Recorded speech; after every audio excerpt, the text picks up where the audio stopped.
Good morning. My name's Liam and I'm here down on the rocks today, hopefully targeting a specimen wrasse. I'm just getting a bite. Oh!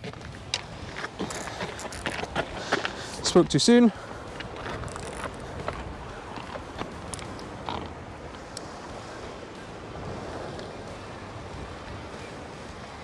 Still there.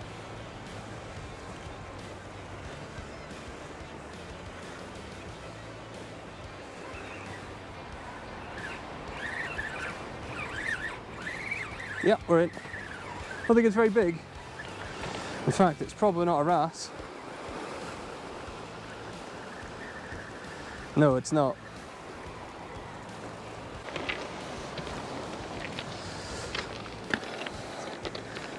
Not the fish we were really hoping for.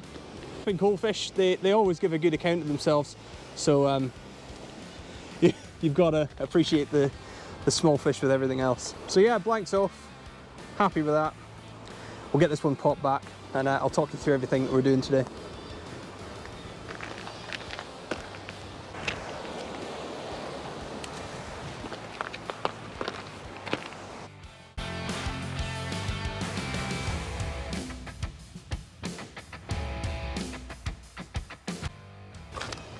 So it's the unfavourable time of the tide right now, so hopefully that's a good sign. Hopefully there's a few fish around today. I'm going to get more of this prime ragworm that we dug the other day out. Get that used up.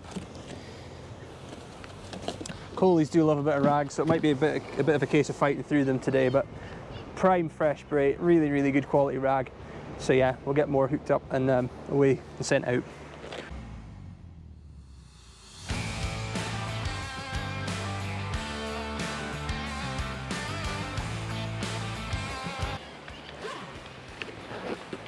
So I've got that rod back in the water now.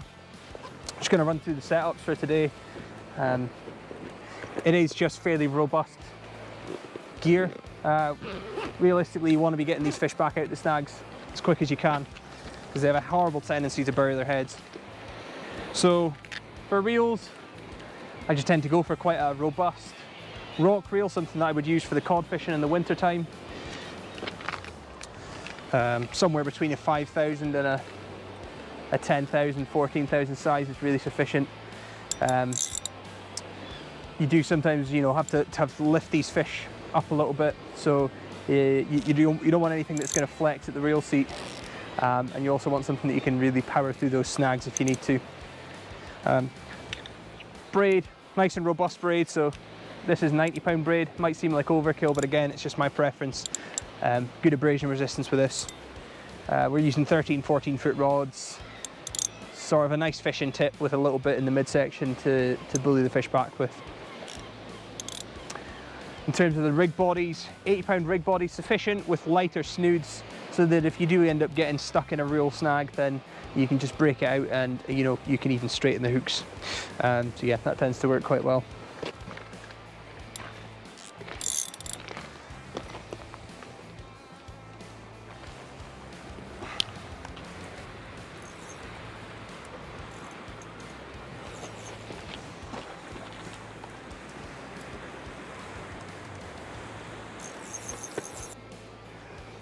Hook choice for today are the Seagra XS cone points in 1.0. I like something small when I'm wrasse fishing, so 1.0 is probably about the maximum that I'll go for with these worm baits, especially. Something that's sharp, but you can also bend it out with a snag. It's quite beneficial. Realistically, these fish don't go big enough to straighten these hooks, so you can go for quite fine wire for the fishing, but yeah, if you do encounter any snags, then it's really good to be able to bend them out if you do need to. So yeah, 1.0 is about the maximum I'd go for, so that's what I'm trying out today. See how we get on. So rig choice for today, one rod I've got a 2-hook setup with slightly shorter snoods, and on the other rod I'm just fishing a 1-hook bomber. Always fishing a rotten bottom weak link here, so that you're not losing the whole set, you're just losing the lead. So yeah, we'll get that one clipped on, get baited up and get it sent out.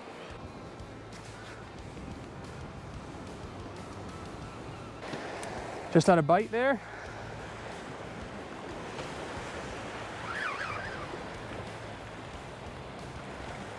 I think we missed that one, unfortunately. Had some really nice wrasse off here in previous years, so while the fishing locally is a little bit quiet, I thought it would be a good opportunity to get out and hopefully target some of them, because they're great scrapping fish. I have a lot of respect for wrasse. Some people get a bit snotty about them, but I think they're just a fantastic species. In another month's time, there's usually a lot more fish in here, and I'll come down here again and target them with lures. Hopefully get some sport in the spinning rods. I do also pick up dogfish off here. So although they're not everybody's favourite, they're actually quite a recent addition to our coastline, and only in the last few years have we started kind of picking them up in any number. So they might show up today. A small early spring codling might show up as well, and if we're very, very lucky, we might even get mackerel, get the freezer topped up. Planning a couple of trips soon for taupe and spur dogs, so the more fresh bait we get, the better. Having a bit of bother today with these birds, because we're right along the edge of a cliff here. There's a lot of birds that are sort of running parallel along the sides of the cliffs and knocking into our lines, so we're getting a lot of false bites. So having to drop the rod tips right down, and you know, just in an effort to not lose your expensive gear, which is always fun.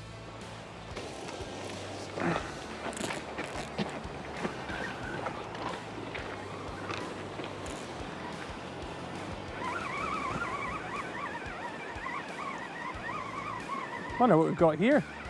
Bit of a scrap with it. Oh yeah. Giving a good old account of itself. Okay. Interesting.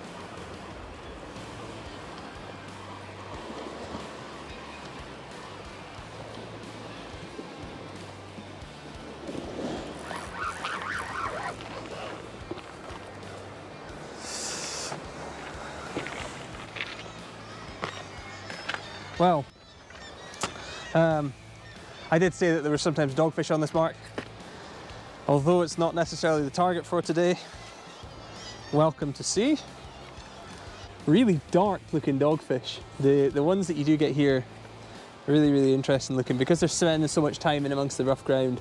Like I say, they're quite a recent addition to this coastline, so yeah, not necessarily what we're after, but welcome all the same. All right, I'll get this one popped back, and hopefully it's a wrasse on the next chuck.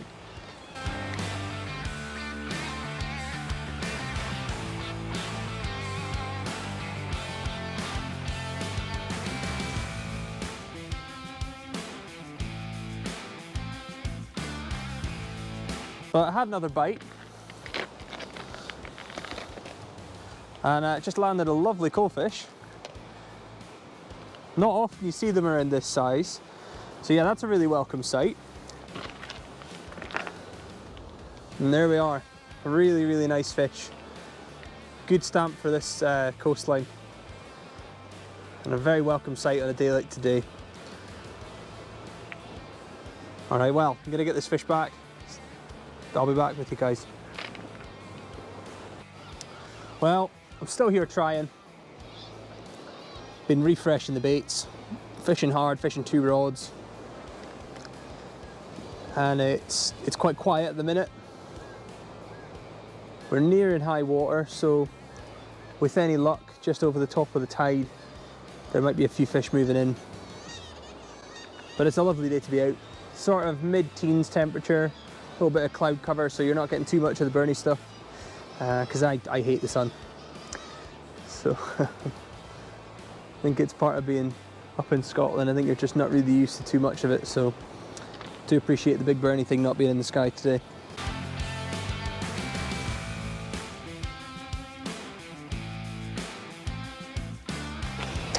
I just wanted to take a little minute to speak about safety when you're out rock fishing. Best practice when you're out on any of these marks, particularly rock and cliff marks, is to fish with a buddy, fish with somebody, or fish near to somebody. There's things you can do to set yourself up well. You know, essentially, if you have the correct footwear, studded boots, and you're smart on the rocks, you should be all right, but rock marks, cliff marks, anything can happen. It can happen to the most experienced anglers, and it does happen. If you're on your own and you fall, nobody knows, nobody's aware, you don't want to be in that situation. So there's some pretty clever devices out there nowadays. You can buy a smartwatch that will actually detect your fall. So if you fall, it'll actually, after a few seconds, if you don't move, it'll call emergency services. So there are ways that you can sort of safeguard yourself if you're out fishing in that sense as well. But best practice really is don't go out on your own. So yeah, stay safe, guys. Just gonna wind this last rod in now, make my way back up the cliff. But thanks for watching. It's been a pleasure to be out today. Really nice weather. The fish haven't really played ball, but you can't always guarantee that. That's why we call it fishing, right? So take this last rod in, get packed away, get up the cliff and get some grub. Thanks for watching, guys. Take care. Till the next one.